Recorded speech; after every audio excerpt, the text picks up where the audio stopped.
এই আন্দোলনকারীদেরকে তিরস্কার করেছেন এবং তাদের বিরুদ্ধে কথা বলেছেন। প্রথম থেকেই তাদেরকে বলেছেন যে এখানে তৃতীয় শক্তির আবির্ভাব হয়েছে এবং তারা জামাত শিবিরের উস্কানিতে এইসব আন্দোলন করছে, বিএনপি জামাতের উস্কানিতে করছে এবং সব শেষে আপনারা এটাও বলেছেন যে তারা বাইরের শক্তির ইঙ্গিতে এই সমস্ত করছে।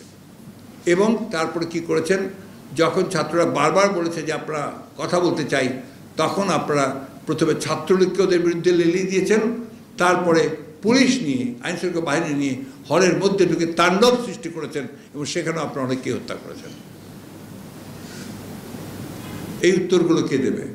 তারপরে তো ছাত্ররা রাস্তায় নেমেছে, তারপরে তো আপনার ছাত্রদের তখন আপনারা এইভাবে গুলি করে হত্যা করেছেন। আর আমাদের কথা বলছেন, আমরা তো যে ছাত্ররা নিহত হওয়ার পরে, শহীদ হওয়ার পরে আমরা তাদের গায়েবী জানাজা প্রোগ্রাম একটা দিয়েছিলাম আমাদের বাইতুল মোকাররমে, এবং সেখানে আপনারা আমাদেরকে ঠিকমতো দাঁড়াতে দেননি, গায়েবানা জানাজা আমাদেরকে ঠিকমতো পড়তে দেননি।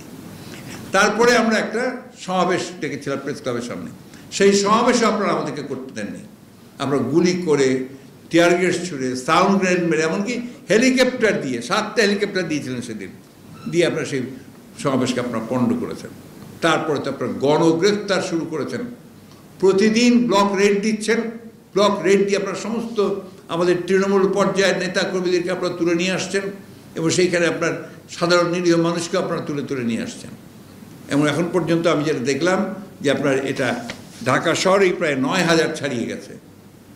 এই ব্লক রেডে অ্যারেস্টের পরিমাণ সরকারি হিসাবগুলো আপনাদের হিসাব মতে প্রায় 9,000 ছাড়িয়ে গেছে।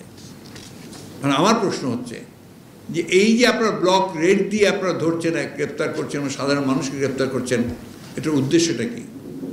উদ্দেশ্য একটাই, যে আপনারা আবার সেই আগের মতোই একটা ফিয়ার ফোবিয়া তৈরি করতে চাইছেন, একটা ত্রাসের রাজত্ব সৃষ্টি করতে চাইছেন এবং সমস্ত রাজনৈতিক কর্মীদেরকে রাজনীতি থেকে দূরে সরাবার কাজ করছেন। আমার একটা অভিযোগ আমি বরাবরই বলে এসেছি, আমার একটা ধারণা যে আওয়ামী লীগ যে কাজটি করছে, যেটা আওয়ামী লীগের কাছ থেকে আমরা আশা করি একটা রাজনৈতিক দল হিসেবে, হচ্ছে তারা বাংলাদেশকে একটা পুরোপুরি রাজনীতি